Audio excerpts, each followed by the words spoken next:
Well, hello, everybody. This is Tim Green with the Rattle Magazine. Welcome to your critique of the week. It is Friday, August 8th. Yeah, August 8th. Great to see you. Thanks, everybody, for being here. Let's see. Who do we have on crowd right now? We have Lynn Schilling is here. Dr. Q, Jamie Thomas. Good to see you all. Steve Horrell is here. Lynn Schilling, D. Coleman, Nancy Sabanek, Winston Munn. Hiram Williams from South Lyon, Michigan. Great to see you. Rachel Grieve is here. Patty Arbor. Lisa Seidenberg. Sarah Rashid Khan is here. James Spencer. Christina Newman, sorry. Ali Rowland is here. Yeah, I gotta go here. Ryan McCarty. Mary Keating. Tara Meslick McMahon. We've got Katie Dozier in the next room over. There she is. We've got, let's see. Yeah, Brian O'Sullivan is here. Hey, Brian, great to see you. All right, so this is the critique of the week, and let me turn off the camera. It was bright, and then it got dark. This is the problem with the afternoon shows. You have to,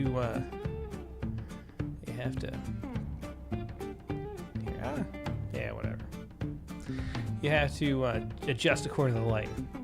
It seems kind of dark.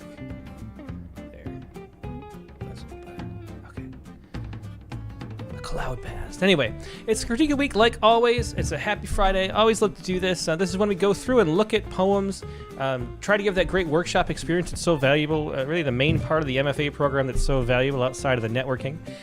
And just hearing what people think about your poems is something that you can't really get all that many places. You can have a great group of friends that meet at a library or a coffee shop or something, but then they're your friends and they sugarcoat everything. We're all friends here, but we're also really honest, and we're going to try to be as honest as possible always. This week, I thought we would do, one of the points is to show what it's like to read submissions. So we go through as quickly as we can, and you get to sort of experience what it's like as an editor reading submissions. Also, you get to hear, if you're one of the people coming up, what we think as we flip through. So I thought I would go back to the oldest submissions in the queue today and just read them and try to get to as many as we can in the hour. And so that's what we're going to do this week. So leave as many comments as you would, and especially on YouTube, Facebook too. I'll pass along any commentary that you have. And here we go. We're going to turn down the music now. And it's time for the critique. Let's see. So the first poet up is Betty B.A.P. Betty B.A.P. And her poem here is Whispers of Change. Here you go. Whispers of Change. Only sent one poem. No general questions, so let's jump right in. Take a look at this. The Winds, so Whispers of Change. And already, I mean, it's not a title. It's one of those sort of titles that borders on cliche, or actually maybe is cliche, and doesn't add a whole lot of, there's not a lot of thought about what is going to come up in this poem. You know, it's sort of, yeah. So anyway, let's leave it. The winds hum softly, a tale untold of hearts once warm, now turning cold. A vibrant flag once proudly flown, now stands alone, its colors unknown. The hands that build with love and care withdraw their touch no longer there. Promises made in seasons past now crumble like shadows that cannot last. In fields of hope where blossoms grew, a cloud now dims the brightest hue. Yet even the darkest skies, dreamers arise with steadfast eyes. For change, though harsh, can spark the flame of voices rising to reclaim the bonds of love. The ties that bind a stronger world will one day find. So as the whispers echo through, remember this, we'll make it new. With every step, with every stride, we hold the light and walk with pride. Okay, so this poem it's written in a formal meter and rhyme, and the first off the bat. So the title is a bit cliche. And some of the lines are cliche, and we really don't want to have that, because that, when you see it, read a cliche, the problem is your mind glazes over. So you want to avoid cliches. And then there's so little enjambment in this poem. It's every line almost ends either with a comma or a period and doesn't read past, which makes the whole thing feel sing-songy. And so we want to avoid, feel how much better it was to read this one line. This one stands with the best just because we had a little enjambment. For change, though harsh, can spark the flame of voices rising to reclaim the bonds of love, the ties that bind. So when you get that enjambment, that mixes up the rhythm and stops it from feeling like a nursery rhyme. And if you read, this is a poet who probably would enjoy, or probably does enjoy reading Frost. And if you take a look at a Frost poem, to earthward, love at the lips was touch as sweet as I could bear, and once that seemed too much. I lived on air that crossed me of sweet things, So there has all that enjambment. So look at a Frost poem and notice how few of the lines, it might be half on average of Frost lines, end up having enjambment, and half end on a strong piece of punctuation. And that's the way to mix it up, because remember, formal poetry, the meter and rhyme, is all about setting up expectation and then subverting it and changing it. So that's what we want to do. So my advice to this poet, and once again, the poet is Betty, B-A-P, is to go back and look at a poet like Frost. If you want to look at a contemporary poet, A.E. Stallings is a great one, although she uses a lot, much more complicated. A.M. Juster is a really good poet to look at. Dana Gioia. Find formal poets that have been writing in the last, 100 years or 200 years even, and look at the way that the poems are structured, that they don't just have simple rhymes, but that they mix it up. And it's because it gets boring and sing-song. It feels like you're reading a nursery rhyme if you don't do that. And instead of having this sort of nice way that we live and love and explore the language, the music of that speech, we end up just getting trapped in this little box where we're sort of, dancing around. It's just not the kind of thing that makes language sing. And so, so don't write toward the rhymes. Try to surprise us with your rhymes. Rhyme across parts of speech. Do different things, and read more poets that rhyme. And take a look at that enjambment, because that's the key here. Okay. Well, thanks for sharing that one. So we're going to try to go as quickly as we can. There's a lot of poems in the queue now. There's 221 brave souls who wanted to know what we actually thought about their poems. And so, again, if you'd like to submit your poems for critiques, we can talk about them. All you got to do is go to reddit.com/page/critique. You can find that in the menu. All you have to do is it's right under content. Then submit 2 poems. We're happy to talk about them. We're not unkind, but the kindness is to be honest, and that's what we really try to do. We want everybody to become great poets, and the better you are at the writing process, the more access you have to yourself, the more we can enjoy that. That's what we want everybody to do. And so a lot of other great feedback on this poem too. So take a look at that, Betty. Okay, next up is Maria Seda Reader from Ohio, and she says, still finding my voice with formatting, specifically capitalization and punctuation, okay? And there are 3 poems submitted here. We're going to look at the first 2 because it's a 2-drink maximum. And here is the next poem. So Badgley Trail, I guess you'd say. And so one of the things we talk about is the plating of poems. And you think about how you plate a food at a nice restaurant. You don't want it to look like it's just thrown on there haphazardly, because then it's not as pleasing to eat. We want to, have a sense. The first impression is the glance you have at the poem. And you want to have a sense that the poet had intention and knew what they were doing. And they're going to provide you with your sort of mental and your heart with this nice meal. And having the line sort of all over the place on the page makes it seem like there wasn't much put in there, which is not to say that it's not and it doesn't fit. That's just the first impression that you're working against. As Danetta Burmia says, I'm already overwhelmed, and that's a good way to put it. Yeah. So, okay. Yeah. So Winston Munn says, looks like a piece of prose. Yeah, it's all over the place. And it works so much better if what you want to do is listen to the language and have a sense that you're helping the reader read at the pace and the rate that it comes out naturally. You want to have, poetry is actually an oral tradition. It's performed. It's the dance of words and language inside of our mouths.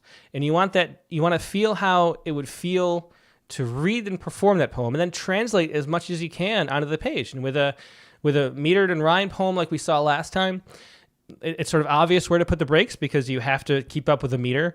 And if it's a free verse poem, you want to have breaks, you want to have line lengths that fit. And so that's the first thing, just without even reading the poem, feels a little out of place. Yeah, but let's see. Rose Leonard says, seems it's about rewilded landscapes, so all over the place format might be purposeful. Well, let's see. Okay, so here we go. Badgley Trail. Make sure I get, there we go.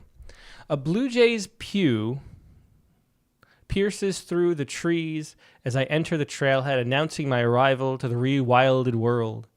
I follow the path, watching my feet pitter-pattering uphill and down again, navigating roots, rocks, and litter until I see my destination.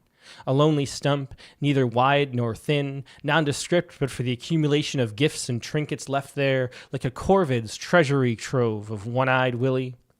In that seemingly invisible midpoint, about halfway through the line that runs above the parallel to a busy thoroughfare, on the edge of a bustling neighborhood. Here, too, there once were homes, built and raised along a hillside, once slated for a highway connector that never transpired. What's left now is a little more than a few foundational ruins and stairways reintegrated into the rocky and sun-dappled municipality-maintained park trail, eventually spilling back out again onto residential street of bric-a-brac houses. In this makeshift alcove, I leave offerings, blooming flowers, half an apple, mustardy, goldenrod, shaggy long grasses, loose tobacco, and desiccated seeds, broken bits of shiny porcelain tiles that catch the eye, peeking out from their earthly chambers long buried. Redimming those spaces, once the respite of their temporary stewards, all of the shared meals, whispered prayers, the daily chores crushed and spat back out onto the pavement. Like a puzzle, one might be able to piece back together, if only you could find all the parts. In that site of devotion, where the trail is highest above the queue of cars driving alongside it, oblivious and unaware of this heavenly perch so near.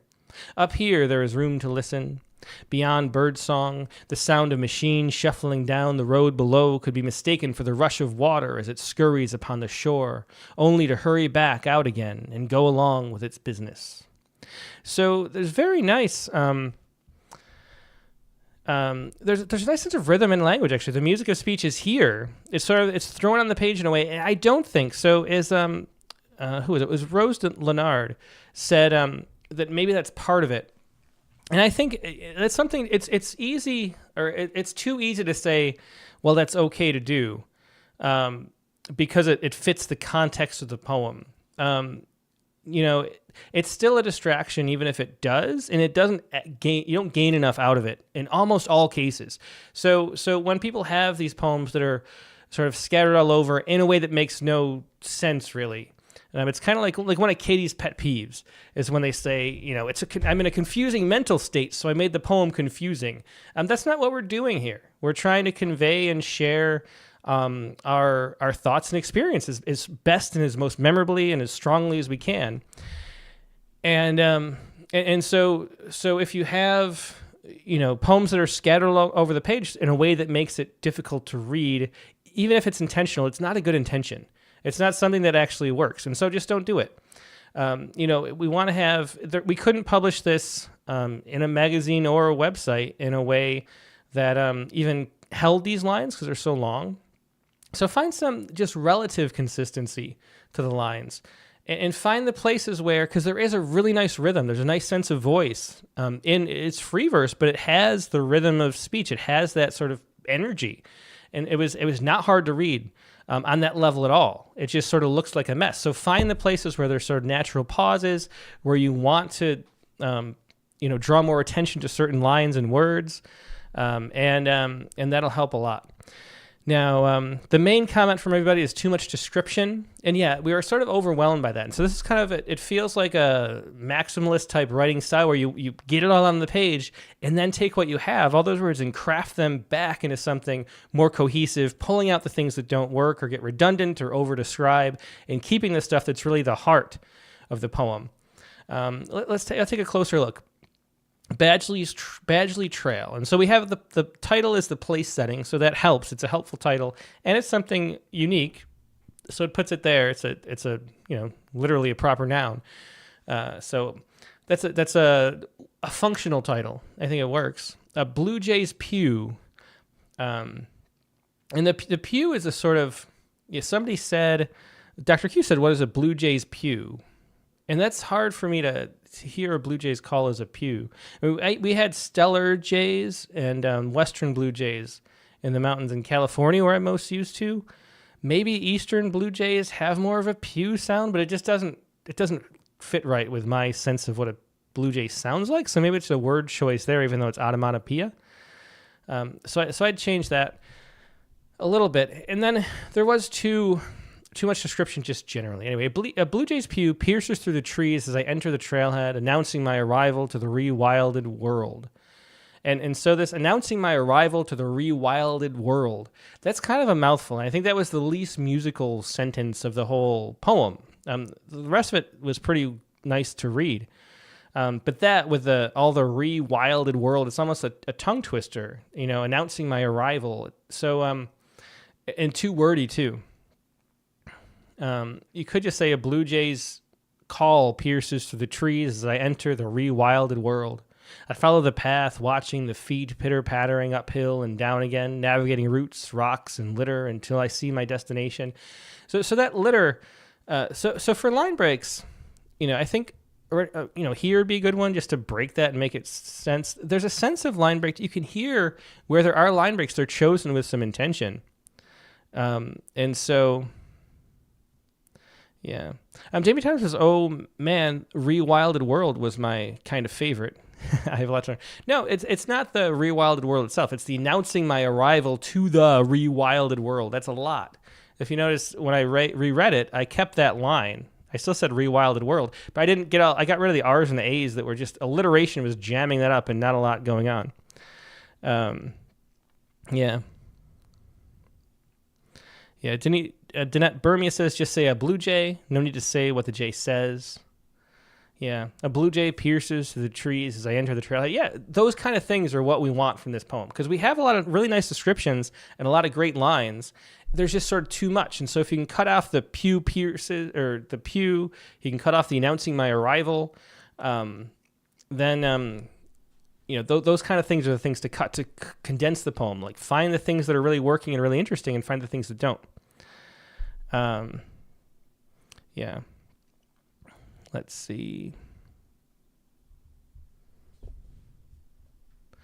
Okay, anyway.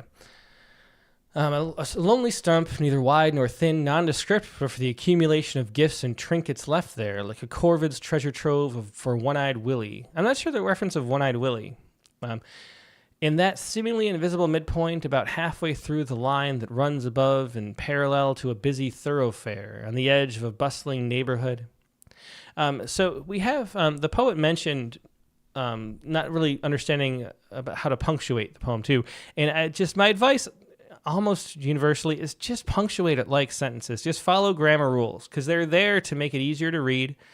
And unless you have a really good reason for breaking those rules, they're rules that people know if they read, and your readers are going to be people who read. That's how poetry works. And so it's the least obtrusive thing. So just putting the periods where period should go. This has capitalization, and it has commas used in a natural way. Just use periods too, and we won't even notice it. Yeah. Okay. Yeah. Just looking for some more comments. Yeah, Rachel Grief says the lonely stump line gets too wordy for me. Yeah, it does too. There's just we want to look for the places, and I can't point them all out because we don't want to spend all day, but where it gets wordy like it did in that first sentence, the announcing my arrival. The other one to me here, it's a lonely stump, neither wide nor thin. That's fine, but then nondescript, but for the accumulation of gifts and trinkets. That nondescript but for the accumulation is it's a lot of syllables to say very little. Like one word can fill in for that. And that's the kind of condension that we want. Okay. Anyway, in that seemingly invisible midpoint, about halfway through the line that runs above the parallel to a busy thoroughfare on the edge of a bustling neighborhood, here too, once we're home. So we have a bit of a transition, a bit of a shift. Here too, once we're home. So we go to the description, then we go to the reverie, the thoughts about the description. So it's a nice sense of movement going on in the poem. Built and raised along a hillside once slated for a highway connector that never transpired. I think I like that line too. The details here are interesting. Transpired seems like the wrong word. So I changed that. What's left is now a little more than a few foundational ruins and stairways. And I should say it's the wrong word because it's not natural. Like you wouldn't. It's not normal way to talk. And one of the pieces of advice always is to write like you talk. If not you, write like somebody would talk. And it doesn't fit really the register and the style of voice that the speaker has to say transpired at this point. What's left now is a little more than a few foundational ruins and stairways reintegrated into the rocky, sun-dappled, municipally maintained park trail. Here's another one where all these details are great, but there's just too many of them. It's like this sort of avalanche of too much detail. I love them all individually. You can sort of pick one. Reintegrated into the rocky and sun-dappled park trail, or and that's what I probably do. But you could also say reintegrated into the municipally maintained park trail. It's not as vivid, but it's just too much to have that, those big alliterative words together along with all that other description. And that's the kind of thing we want to try to pare down from this writing. It's it's one of those things that's great to get it out in the initial draft, but then we want to slice it down and get it so it's concise and every syllable has a function. That's really the heart of what poetry means, is to get it condensed as possible so there's as much meaning and, just the creation of meaning through these things is what helps. All right, where were we? Eventually spilling back out again onto residential street of bric-a-brac houses. So again, these are good details. It's just pare those things down. It'll make those details that you do save even stronger by having fewer. Less is more. Even though it takes, in the writing process, getting it all out is great, but then you remind yourself that less is more and keep paring it down. In this makeshift alcove, I leave offerings, blooming flowers of half of an apple, mustardy goldenrod, shaggy long grasses, loose tobacco, and desiccated seeds. So since this is a list, you can sort of get away with listing more. It doesn't sort of jam up the sentence. Part of the problem, I could say too, with something like, is just the way our brains work, but something like reintegrated into the rocky and sun-dappled municipally maintained park trail. The reason why that feels like such a big traffic jam within the poem is because of the way our brains actually work, where we're sort of anticipating the completion of this phrase, this noun phrase. And when we have all this piled up adjectives in front of it, it ends up the feeling is like being annoyed. Like we want to conclude that idea. You can't imagine rocky and sun-dappled until you know that it's talking about a park trail. Other languages put the noun first and then add the adjectives on, and it must change completely the way that you experience poetry and language. But for us in English, adjectives come before the nouns, and we can't actually imagine the adjective. If you say it's a big, red, bulky, like we get to all that, we don't even know, we can't see it until these are just completely floating in space until you know where to apply that adjective. And that's why we just can't get away with extra adjectives like we can maybe in other languages, but a list, we don't have that problem. So a list, you can make the list longer, and as long as the list has a lot of variation, it still works. And so I think this is a nice list of details. Anyway, where were we? Desiccated seeds, broken bits of shiny porcelain tiles that catch the eye, peeking out from their earthly chambers long buried. So that's very nice. And that's what I was talking about, where you can see the poet has a real sense of language and rhythm, because it's a nicely maintained list. It has a lot of variation within it, a lot of playing off on the shapes of sound that it had before. There's an ear for poetry in the speaker.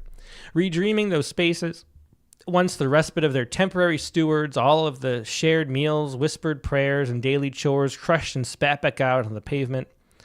Like a puzzle one might be able to piece back together, if only you can find all the parts.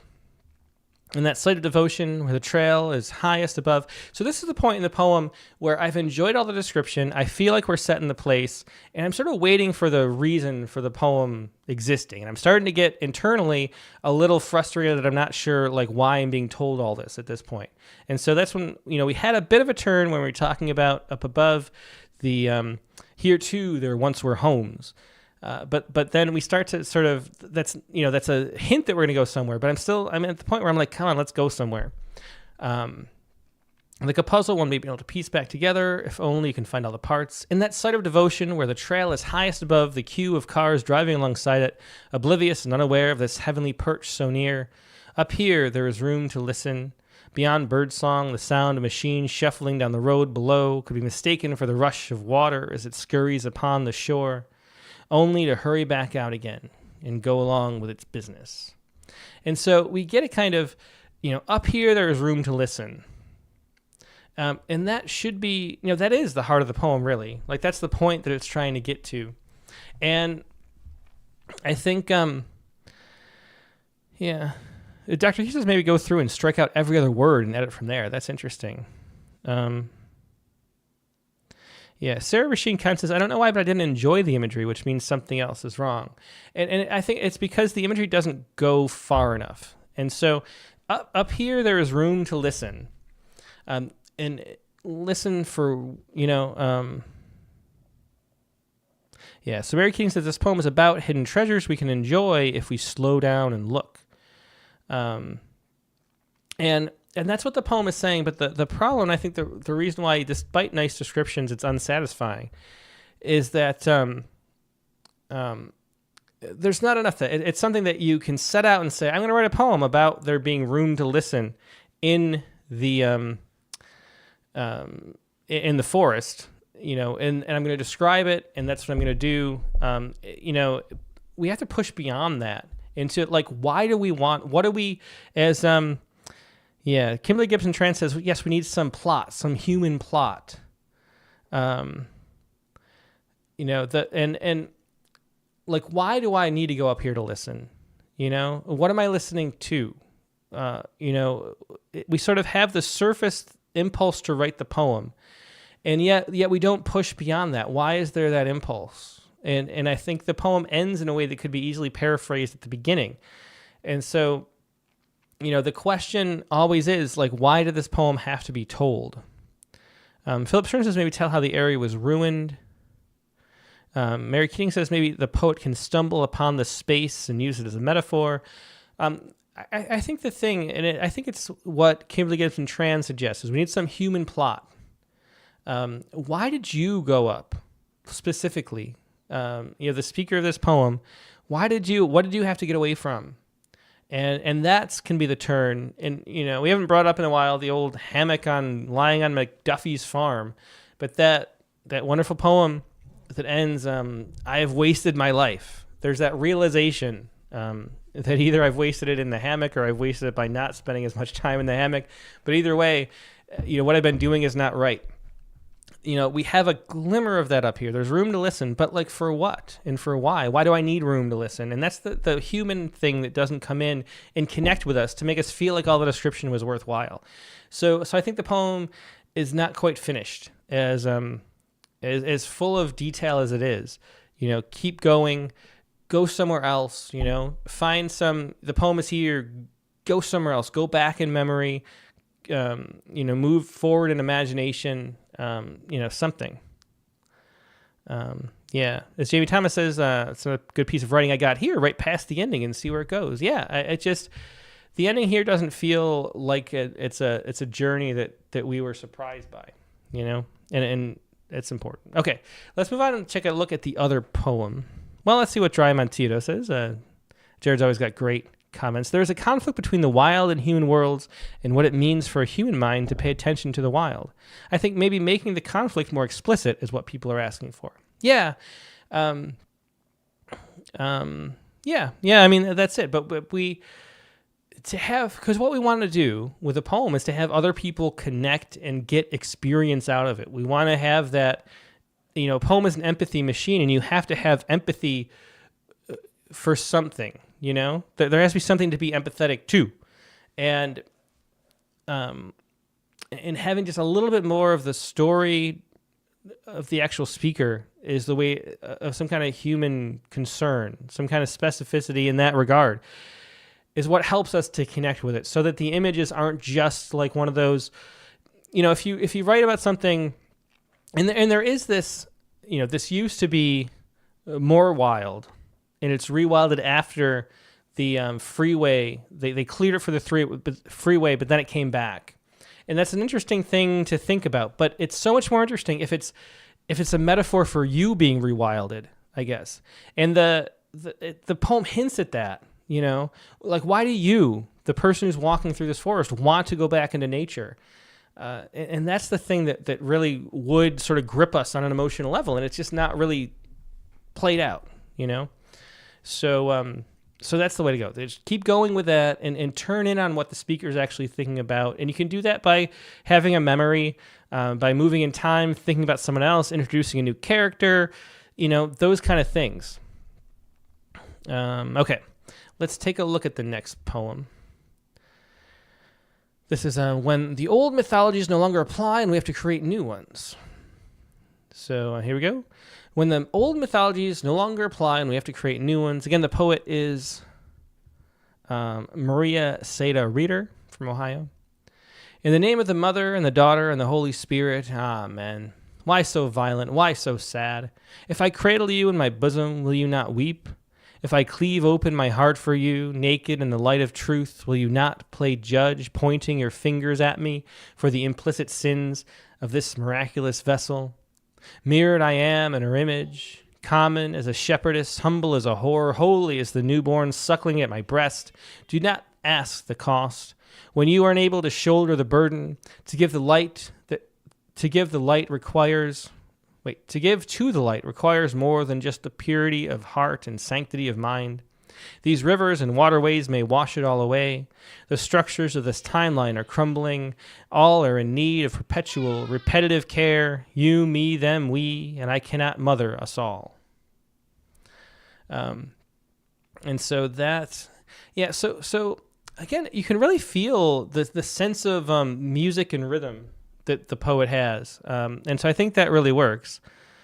And I think there is this, as Kimberly Gibson Trent says, the amen made me LOL, and Sarah Sheed Khan agrees. Yeah. And I think there's this, there's a sense of sort of playfulness going on in the poem that works. And I think I really like the beginning. With this one, just in general, yeah, Lynn Schilling says something, have to hear that twice. Yeah, my sense, I didn't really feel like, again, I think maybe this is a pattern already, but I felt like I was into the poem at some point, but then it didn't feel like it, yeah, as Jamie Thomas says, I love this, but it's just too distant for me to connect in a real way. It was waiting for an ending that sort of made the poem fit, and it sort of just peters out and doesn't, again, push into that like reason for being. Like, what compelled you to write this poem? Like, what subconscious realization, what thing that hadn't been articulated that you needed to articulate drove you to sit down and start writing these lines? And unless the poem solves that mystery for you, then it doesn't hold the interest for us, even when there's really nice craft details. Like there's some humor in here. There's a really nice sense of rhythm. It's holding our interest, but then it has to go somewhere and solve that mystery within yourself in order for it to be satisfying to us and be something that we can learn from in the way that poetry is a teacher. So let's read this again. Yeah. When the old mythologies no longer apply, we have to create new ones. In the name of the Mother and the Daughter and the Holy Spirit, amen. Why so violent? Why so sad? Yeah, and I think that's great. I love the why so violent and why so sad too. Really nice, that sense of, there's a way that speech itself and like the rhythm guides you into voice, into meaning. And I think it's working really well there. Yeah. If I cradle you in my bosom, will you not weep? If I cleave open my heart for you, naked in the light of truth, will you not play judge, pointing your fingers at me for the implicated sins of this marvelous vessel? Yeah, I really like those lines. And there's a nice, this is the kind of thing where you only do if you read and you understand, rhythm and the music that's going on here. But having this line break, we were talking about the importance of enjambment. And when you have this list, you set up a pattern and then you break it and push it in a different way. It's very pleasing to us, just as readers and speakers of a language. So if I cradle you in my bosom, will you not weep? If I cleave open my heart for you, and then it's not, will you not play judge? It's, if I cleave open my heart for you, naked in the light of truth, will you not play judge? That extra internal clause breaks up, it plays on the repetition, but shifts it and pushes it farther. And that's the kind of thing that if you if you read enough, you do naturally, but that's a really important part of writing in a musical way. So really well done. Pointing your fingers at me for the implicated sins of this miraculous vessel. I love there's just sort of an over-the-topness of the slyness, whatever the word is, of this speaker here that really works. So, mirrored I am in her image, common as a shepherdess, humble as a whore, holy as a newborn suckling at my breast. And there's a real, the preacher voice is coming through here in a really nice way too, with a lot of irony. It's great. Do not ask the cost when you are unable to shoulder the burden. To give the light requires more than just purity of heart and sanctity of mind. And here we start to lose it and not sure know how to conclude the poem. Yeah. To give light requires more than just purity of heart and sanctity of mind. These rivers and waterways may wash it all away. Yeah, and here I also have trouble. We lose the sense of rhythm and the sense of like being sort of a preacher, that register. And I also have trouble following it here. So the rivers and waterways may wash it all away. And it's washing the light that requires more, the light. The structures of this timeline. See, the structures of this timeline is so abstract and not like the, common as a shepherdess, humble as a whore, holy as the newborn suckling at my breast. Those are things that are all very specific and concrete in there. The structures of this timeline are crumbling. That's not the same kind of detail. It's not the same kind of voice. And it's abstract and doesn't have the same connection. So this is a poem that started out great and then sort of went off the rails at this point. All are in need of perpetual reparative care. You, me, them, we, and I cannot mother us all. Yeah. Do not burn me says I like the last line. And I do like the last line. But the last, yeah. Philip Stern says omit 2 next to last stanzas. What if we just ended it like this? I'm not sure if there's a work, but I think it might. Do not ask the cost when you are unable to shoulder the burden. To give the light requires more than just purity of heart and sanctity of mind, and I cannot mother us all. Like, what if it just ended there?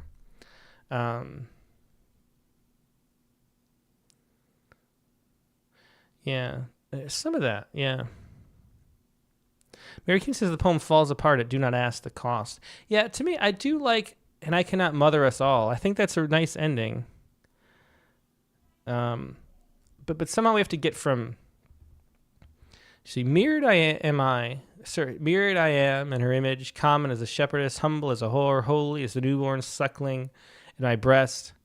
It feels like there should be a but, blah, blah, blah, blah, blah, blah, blah. Like if we kept in that voice, we said but here, but something, something, something, something, something, something, and I cannot mother us all. Then the poem would feel satisfying. I think what it's missing is sort of the bridge from this stanza to this last line, which works. And it's just a matter of like figuring out how to get there. And it feels like we need a but. It doesn't have to be the word but like a transition, because it ends up being this thesis, antithesis, this argument place. And so that's what this poem is missing. Okay, I think we spent enough time on these, but thanks. There's some really interesting aspects to these poems and a lot that can be revised. So these are nice poems to talk about for the critique of the week. Thank you. Okay, let's take a look. And once again, that was Maria Seda Reader. Let's see. Next we have SP Oculus from Gibraltar, and that would be in ZA, South Africa. Okay, so let's take a look at these. Just one poem here, no general questions. Let's take a look. He was the devil. Sorry, I got to put it down here. He was the devil, walking in flesh, trapped by sin and desire to this earthly plane, with no, and this is just called Poem 5. It helps to have a title to let us know how to enter the poem, first of all. With no destination and making it home, with light in his tunnel, he drifted, fragmented into a zone. The abysmal plain is stranger to the darkness that lies in all men's souls, deeper and deeper. Nothing in existence can fill that hole. So already I'm losing track of the poem and losing interest because I don't know who the he is. And if we had a title where we labeled the he, that would help hold our attention more. But who is the devil walking in the flesh? Like it's similar to that thing we were talking about with adjectives, where they end up piling up into a kind of bottleneck, and then you're waiting for like where to place them. Like, what is the red thing? And it's the same kind of thing. We have this but who is he? And like, what is our relationship here? What is he doing? And where are we? Like there's just this, we're lost trying to understand, and that allows it to, or keeps it from having a real connection with us. So it's really easy to lose track and lose interest in the poem because of that. We need to define that earlier if we're going to describe so much. But anyway, the abysmal plain is no stranger to the darkness that lies in all men's souls. Deeper and deeper, nothing in existence can fill that hole. But I'm still like, what hole and whose hole? We're just too much. There's too much description that doesn't have anything attached to it. Darkness buried in light, no man can hold on to that fight. The night is too cold to be burdened by this note. So now we're in a night, a song for the devil with flesh and bone, who tonight wishes to linger in his soul. And so I'm just lost in the poem. Forever more, forever less, pain begets your stress. Who's the you? To this feeling after to end it, how much faster? To drop to this conclusion, is it delusion? Now, we had this thing, too, where we had darkness buried in light, no man can hold on to that fight, where the rhyme was just driving what we wrote. We had a thing we want to rhyme with, and we did the same thing here. Unless the poem has meter and rhyme with intention, don't start jumping into rhyme. So to drop this conclusion, is it delusion? Confusion is only the beginning path for knowledge. But who's speaking to me, and who's the devil? It's just, there's not a lot. Kimberly Gibson Trent says this kind of stuff that works when it's heavy metal, but not when it's on a page unanchored from concrete details. Yeah. Mary Keating says every poet should read Stephen King's book on writing. It's a great, especially with the content. It's a great piece of advice there. And so, anyway, there's just nothing connected to. It's too abstract, too distant from a topic, and it all comes down to, at the very beginning, we don't know who the he is. We don't know what the situation is. We don't know what the context is. So we can't feel or understand the importance of any of this because we don't know what's going on. A title can tell us that and maybe give us enough that we care, but we don't yet. We don't get that. Sarah Rashid Khan says, respectfully, this is a poem I stopped reading after the first line. And yeah, I mean, when you don't know what's going on and it's presented in this way, there's no reason to keep reading. And so we need to know what the story is. Tell your actual story. That's what people want to hear. We want to hear what your life is and what your deepest thoughts are, that you want to whisper at night to a stranger, and yet you can't. You have us as readers of poetry. Tell us your story. That's what we want. Okay. Yeah, Brian Sullivan says move Walking Home Billy to the beginning. Yeah, Walking Home Billy, but we're going to end there. Well, tell us the story. Tell us your story. That's what we want to hear. Okay. Moving on. You got 15 minutes left. Try to get through as many submissions as possible. Next is Irving Gamboa from Illinois. Any general questions? This is a single poem. It contains various parts. Okay. Obsequial. Here, you can, oops. No, not that one. This one. You can figure out, as I Google this word, you can ask among yourselves, or somebody might know it. Relating to obsequies. This does not help at all, Merriam-Webster. Also known as funereal. Okay. Obsequial rites. Obsequial Ouroboros. And the Ouroboros is the snake that eats its own tail, that mythological creature. So, okay. A birth dirge for the welkin. Okay, I don't know what the welkin is. So far, I like learning. I like new words. And a welkin is the sky or heaven. So that's nice. Okay, a birth dirge for the welkin. How long is this going to be? Hang on. Let me just... This is 31 pages. Yeah, we can't really critique. I know that it says no rule about critiquing, but we can't go over a 31-page poem. I could read it once in the time for the entire show.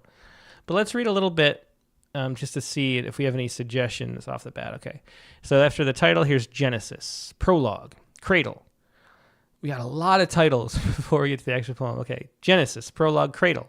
Barren land, flat and exposed, a cold and abandoned place, breeding grounds for scorpions, absence of twilight, a mirror without memory, time still unborn. Your first wall, sepulchre of dead reflections, a voice orphaned of song, somniloquent wind bound to flames, crumbling debris, scattering the dead from their blurred homeland. Tree. Without roots, imagine a tree that searches for itself in the night, that finds the night, and finds the night in its green tresses. That's a nice line. For this tree, the cold wind of eternal sleep is unknown. In its absence, to live is a sentence, a crime, and a prison.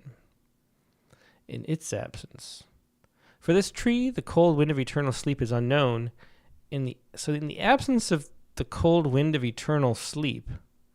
So it's a tree that lives forever? But I do like that line. Then it finds the night in its green tresses. That's nice. Okay. Stone, fiery sprout, soft melting wax, leaf transformed into wrath, a flow of tears overflowing, floral bleeding, incandescent offering, petals of smoke, turned into bouquets of ash, a wound filtering wind, fire and water, a crack transmuting the pain of cauldrons, an opening forming the universe's body within the earth's womb. Hummingbird, sun, moon, mask, death, butterfly, serpent, quetzal, shell, a falling feather that turns to foam as it lands and shapes the sacred flower of Tezantl. I don't know what that is. I'm not going to look it up. And so we get surrendered by indifference. So we have all this like description, and we're 6 pages in technically to the poem, and there's still no like sense of, there's no character, there's no it's just description. And I think the question is like, why would someone invest the time to read this at this point? Like, we need to have something that we want to be attached to and get out from it.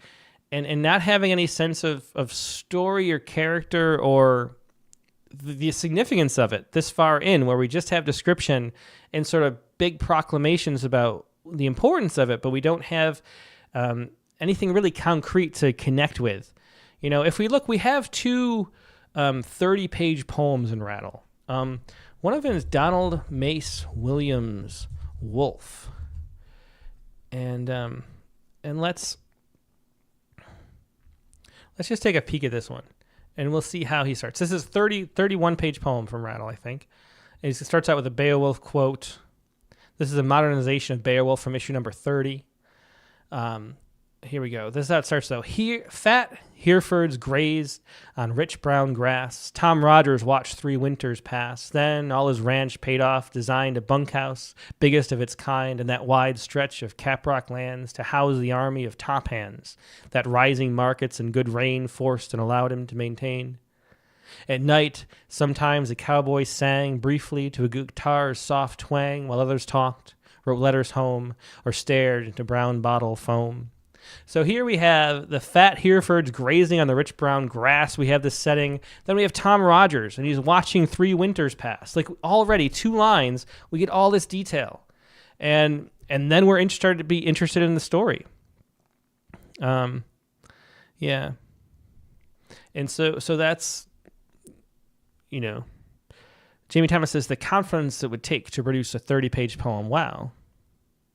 Rachel Grief says, if you have the Genesis story as background, there's a story here, just assumes you know it, I think. Well, who doesn't? I mean, how many contemporary readers don't know Genesis? I mean, it's something everybody knows. And knowing doesn't mean we care, though. I mean, so Genesis, you know, it's a description. How does this, you know, within the first 6 pages, how does this add to our conception of Genesis? It has more description. Barren land, flat and exposed, a cold and abandoned place, breeding grounds for scorpions.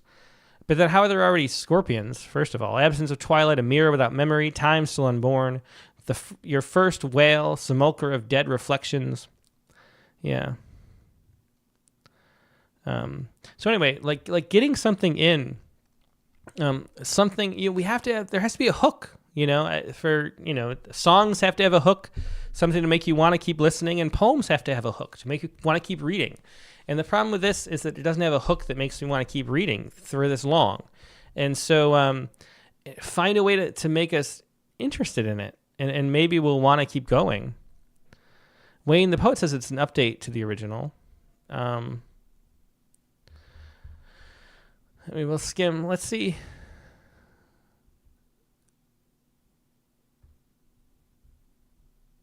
No, I don't know. Well, it's too long to go over in any depth. Kimberly Gibson Tran says, I would expect some language from Genesis to help us. On the first day, I saw that it was good. Yeah, I guess that's maybe a better way to put it. And Jamie, you're good at putting things a nicer way than I, or a better way. She says, I respect this effort, but I'd be hard-pressed to name an audience for it. Yeah. PNB says, I get the sense the poet reads a lot of fantasy fiction, and I totally agree. And maybe there's an audience there. I mean, I have to confess, Lord of the Rings, I cannot read Tolkien. It goes on and on and on. The story itself, once you get to it, is fine, but...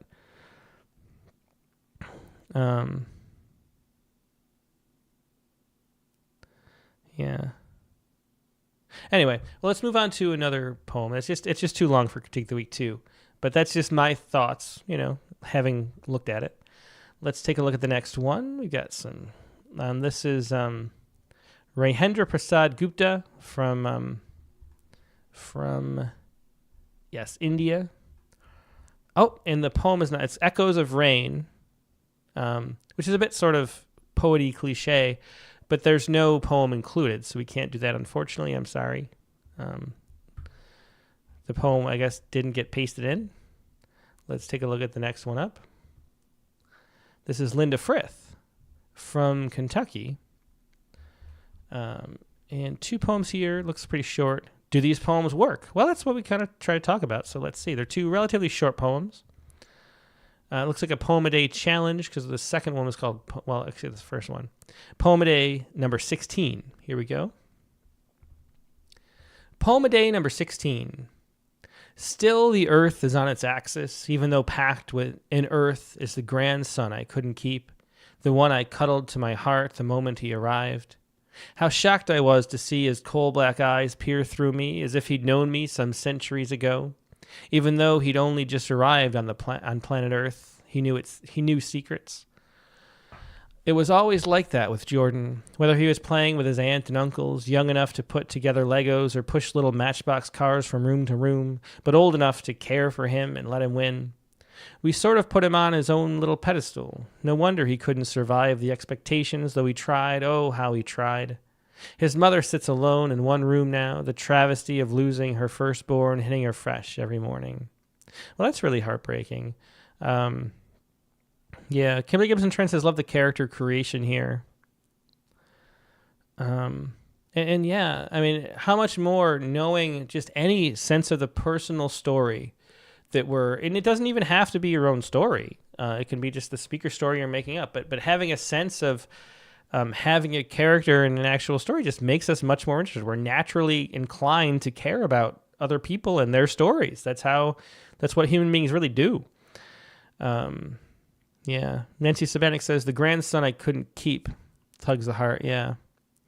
Rose Narcissus feels like a bit like journaling. And yeah, I agree with that too. So it's,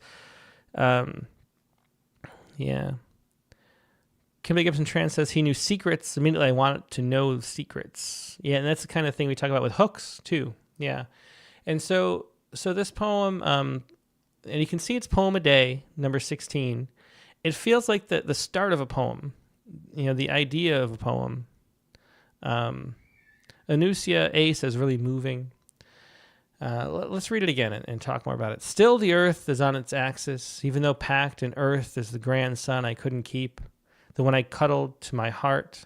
I think I said cradled last time, sorry. The one I cuddled to my heart the moment he arrived. How shocked I was to see his coal black eyes peer through me, as if he'd known me some centuries ago.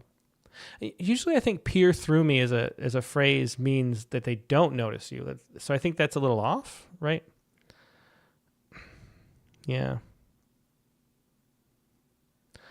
Yeah, Sherry Rashid Khan makes a great point. I feel like poets feel as though every poem needs to be about a true story of them, but you are allowed and should use imagination to write poems. Yes, definitely. And still, the story though is still what we tend to be drawn toward, and the plot of the poem, where something is happening to someone that matters. It's the same reason why no one's ever going to care about AI songwriting, because it's the personal connection, even if it's written in a song factory in Norway or wherever, Sweden. Those pop songs still, because there's a performer there that's human, feels like there's a connection, and that's the important part. And it's sort of the same with poetry. Dry Montito says the most poetic line is the first. It's so cruel that the earth still spins upright for something like this has happened. It feels like some equally sharp observation at the end would work. Yeah. And so that's the problem with me. The poem, it starts out strong and then sort of fizzles out, even though it rides on the emotion. And so if we can get it consistent, and I was thinking about maybe if we could just keep it as short as still the earth is on its axis, even though packed in earth is the grandson I couldn't keep. If we had a line break here, I think we should keep the poem really tight and concise. And if this was its own line, it would feel like it fits that too. The one I cuddled to my heart the moment he arrived. How shocked I was to see his coal black eyes. And I just cut the peer through me, to be honest, as if he'd known me some centuries ago, even though he only just arrived. And I'd cut on planet Earth. Again, we already talked about planet and Earth, so we can cut that. Even though he only just arrived, he knew secrets. And that's where the poem is really strong. Can we sort of find a conclusion that feels that way, that has something, as Jared said, equally compelling at the end as that first line? Or is there a way that we can make it end around there that fits? It was always like that with Jordan, whether he was playing with his aunt and uncles, young enough to put together Legos or push little matchstick box cars from room to room, but old enough to care for him and let him win. So we get away from that concise emotion contained in something. And get into sort of more journal, diaristic type writing that doesn't feel like it has that poetry's density, And so I think that's where the poem takes a wrong turn. And I think maybe He Knew Secrets. I actually even get the sense of He Knew Secrets is the heart of the poem. And what those secrets are, it almost feels like that's what the poet was drawn toward. That's like the secret impulse we were talking about before that drew the poem away.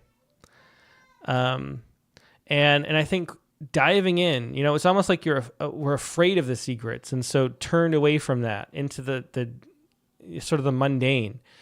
So what were the secrets? I think cut off the last three stanzas, I would say. And then try to figure out what are the secrets that he knows. And I think that's the way to make the poem really powerful. And I think it's sort of most of the way there. Yeah. Kimberly Gibson Tran says the coal black eyes are haunting. I want a little more haunting in this, maybe. Yeah. It was always like that with Jordan. Oh, anyway, I get that. We sort of put him on his own little pedestal. And notice how when we got into a different kind of mode where the poem wasn't working as well, we say we sort of put him on his own little pedestal. Feel how wordy that is? Not only is putting someone on a pedestal a cliche, but then sort of and on his own little is very casual and wordy. It's a lot of syllables because it's lost that we had this connection to the subconscious going, where that kind of symbolic understanding of the world was pouring out. And then we sort of got self-conscious about it. He knew his secrets, and then we ended up having this, the other part of our brain, right? And it's a totally different voice, a total way of experiencing it. It doesn't have the magic and the mystery of those first few stanzas. And so I think it just totally took a wrong turn. But anyway, we sort of put him on a pedestal, and no wonder he couldn't survive the expectations, and feel how descriptive and sort of distant and just not connecting that is. Though he tried, oh, how he tried. His mother sits alone in a room now. The travesty, and again, we're labeling the emotion. We're calling it a travesty instead of letting us experience it, so it becomes like a show don't tell problem. His mother sits alone in one room now. The travesty of losing her firstborn, hitting her fresh every morning. Yeah, and so all this, I would just cut. And think of this as the first half of the poem and tell us what those secrets are. And I think that'll really push us and make us want to keep reading. And I think that'll work. I think it can be an amazing poem because there is a real emotional energy to this poem. And I think as Diamantino said, that description of the earth still being on its axis, despite the grandson being packed inside, is such a powerful symbolic description of that. As Mary Ellen Carr says, I don't think the poets can know his secrets. I don't know. I mean, if you sense the secrets he knows, you can imagine what they are. Like, that's the thing that's really interesting. Okay. Let's read the next poem. Here. It's up here. Okay. Next one is poem number 18, Legacy of Snow, the Unknowing. Some days when the snow is falling, I feel afraid. I remember Uncle Stout freezing in the walkway of the Los Alamos National Laboratory where he worked. I wondered if the threat of nuclear war had killed him, or maybe a vial of chemicals he had to handle while seeking an antidote. I wonder if he was drunk, as I heard the grown-ups say he often was. You might drink every night, too, if every day was filled with thoughts of annihilation, or if he had a stroke brought on by too much stress. I never knew. The grown-ups tried to keep so much from us, their children. Didn't they know our speculations were so much scarier than truth? So for this one, it's interesting. We have this Uncle Stout. Again, unlike the poems that weren't working earlier, we have a character that's developed. We have a sense of the speaker relating to that character. And so we find the poem more interesting just naturally because that's the kind of thing we're drawn to, first of all. And I think it's interesting, the leap. Some days when the snow is falling, I feel afraid. I remember Uncle Stout freezing in the walkway of the Los Alamos National Laboratory where he worked. So I think that's a great opening to the poem. Like, we're very interested there. It's a very casual a voice that's just simple, straightforward storytelling, and we're drawn into it. I wondered if the threat of nuclear war had killed him, or maybe a vial of chemicals he had to handle while seeking an antidote. I wonder as if he was drunk. So the lack of punctuation makes me trip in a few parts. Sorry. I should have hit the button. As I heard the grown-ups say he often was, you might drink every night too, if every day was filled with thoughts of annihilation. So I think the poem loses a little of the poetic feeling. So some days when the snow is falling, I feel afraid. I remember Uncle Stout freezing in the walkway of the Los Alamos National Laboratory where he worked. There's a certain way that storytelling, there's a voice too that we're often drawn to, where it's sort of like the poet is confiding in us. It's like something that you would speak in a low voice to a friend or something, and there's that sort of heartfelt honesty and the simplicity of it too, when that voice is engaged. That's what works in this poem. And we lose that a little bit. I wonder if the threat of nuclear war had killed him, or maybe a vial of chemicals he had to handle while seeking an antidote. I wonder if he was drunk, as I heard the grown-ups say. I don't know, he often was. Maybe we could cut that a little bit. It just loses. You might drink every night too. Maybe if the you became an I, the you is a little bit, who are you talking to? Yeah. Diamantino always helped me out. He says, again, the poet has put a finger on a compelling emotional conflict, wanting to protect children from the cruelty of the world, but it is impossible. You have to prepare them. Yeah. And great, yeah. Yeah. Doug Van Hooser says, it feels like there should be more story to Uncle Stout, and we aren't hearing it. Winston Munn says, in both poems, I don't sense a discovered ending, but more an expected one. And yeah, that's sort of the problem. So we really want to push farther into these poems. And there's a real sense, I think there's a great sense. So we had a poet earlier who had a great sense you could just hear of the music of speech. And this poet, and again, the poet is Linda Frrith, has a great sense of what actually has meaning, like where emotional resonance is and what's worthy of a poem. And I think that's what Diamantino was pointing out here. Both these poems have that. There's a real poem here, which sounds like maybe faint praise, but so many poems don't end up having it. Even, I mean, it's not most poems that most poets write, I think, are in search of their meaning, and end up not working because of that.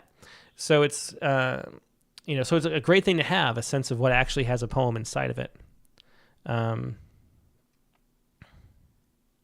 Kimberly Gibson Tran says, rather than I wonder, I'd rather have the speaker say, picture him. That way we're in a bounded imagination. Yeah.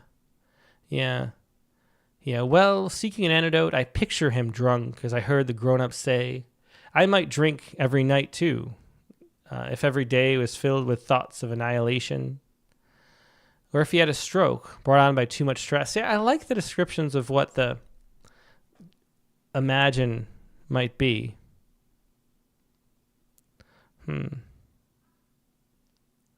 Yeah. Sorry, I'm just reading some of the comments.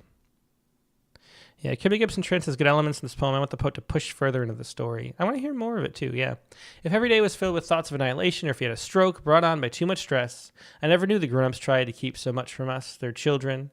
Didn't they know our speculations were so much scarier than the truth? Yeah, and it might be the kind of thing, so it's really this ending, again, similar to the last poem. The heart of it is here, but it sort of describes the heart instead of showing it and sort of making it happen. And I wonder if I'm just trying to think about how can you get to that without saying it, let's see.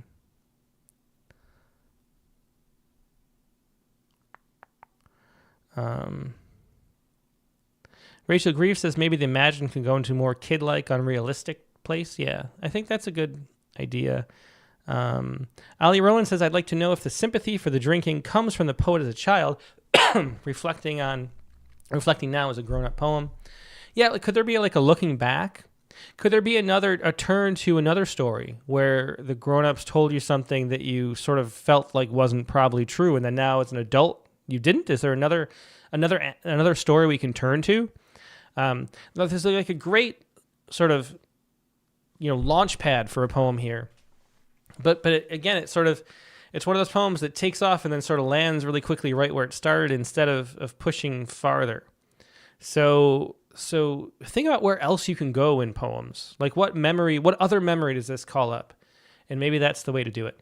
All right, we're 9 minutes past the hour. We're going to wrap up here. Thanks, everybody, for participating in the Critique of the Week. It's always so much fun.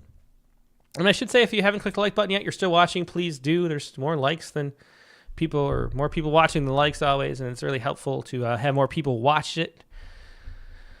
There's some more comments, too. So of course, there's more comments I didn't read for all the poets. So if you're looking back, make sure you check out the chat window on YouTube, especially, to see what everybody else was saying. Now that's going to wrap it up. Like I said, the Critique of the Week. And we'll be back right here next Friday as well. Will we? Yeah. I might have to take a Friday off coming up in 2 weeks. But I think next week we'll be here. Anyway, this week's guest on the Rattlecast coming up is going to be Sneha Madhavan Rees, a wonderful poet. Has been published in Rattle, I think, 3 times over the years. A real interest in science. Her book is Elementary Particles. So a lot of science going on in this book, the kind of science Dick Westheimer likes. We didn't see him today, but I keep thinking about that one. Elementary Particles is the title. It can be a lot of fun talking to Sneha. We also had a bunch of food poems by her. There's a food poem about her mother in the current issue of Rattle, and one a long time ago about her father as well that we published. I can't remember which issue that was, but really great poems there. Sarah Rashid Khan says, is there a Rattlecast with Arden Shore? That's a great question. I asked Arden originally. He does not have a book, but he is a speaker. That's the Rattle Poetry Prize winner from last year or 2 years ago? 2 years ago. And I asked, he said he'd think about it and would like to maybe. And then we never followed up, I guess. So maybe I should ask again. He's probably got enough poems that he's written, but he doesn't have a book of poetry. He's primarily a science writer and educator. So we'll see. But that's a good question. Thanks for reminding me. All right, well, that's going to wrap it up. Thanks, everybody, for being here. Again, Sunday, that is the Rattlecast. The prompt for Sunday, I should say, was to write a sonnet in which someone sings. So a pretty simple one. You got to write a sonnet in which someone sings. That is your prompt. Sneha Madhavan Rees is your guest. Redditcast number 304, the regular time, Sunday, August 10th, 8 p.m. Eastern, 5 p.m. Pacific. Hope to see you there. Hope you have a great weekend in the meantime. We'll talk to you later. Goodbye.